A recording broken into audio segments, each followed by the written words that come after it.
Hi, my name is Rebecca Barlow, and this is my presentation on mental health in Italy for international counseling at Wright State University.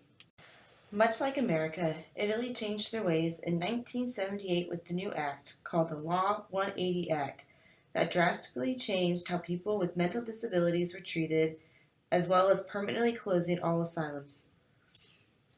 Because of this act, there were general units in hospital that were established.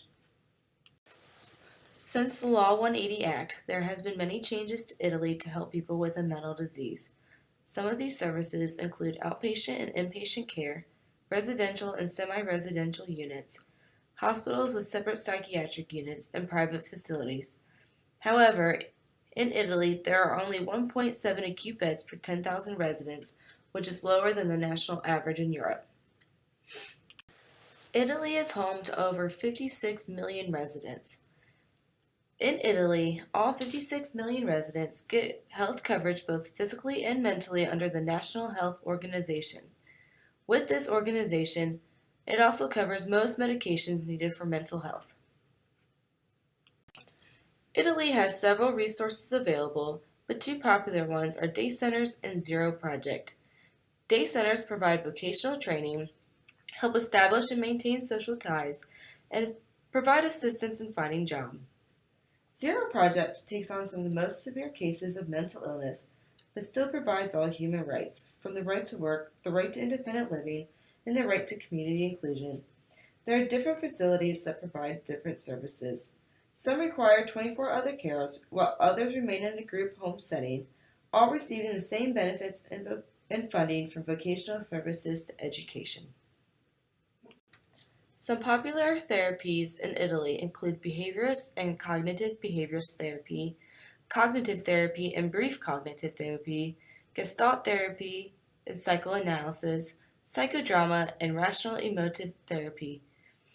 There are 4 types of professionals that are allowed to assist in mental health counseling. These include a psychologist, psychotherapist, psychiatrist, and counselors. A counselor is not government regulated. They receive certifications from Also Counseling, and most of them provide private practices. Addiction is becoming widespread in Italy and is still a large problem today. Statistics show nearly 75% of individuals seeking addiction treatment were for opiates, 14% for cocaine use, and 10% for cannabis addiction. In 2009, there was a report of 305,000 heroin users in Italy, where Milan is considered the heroin capital of Europe. Italy is also the third largest market of cocaine in Europe. In Italy, there are only 4 addiction rehab facilities available. There are areas in Italy that need improvement, one of being addiction services. With Italy having a large problem with not only heroin and cocaine, it is astounding to find the limited availability of services for individuals struggling with addiction. Additionally, since bed availability is below the national standard, it is plausible that it is also an area needing improvement. Last, there is a lack of family support, especially when the person is carrying the burden of another member diagnosed with mental disorders. Family members have large effects from a loved one with these diagnoses.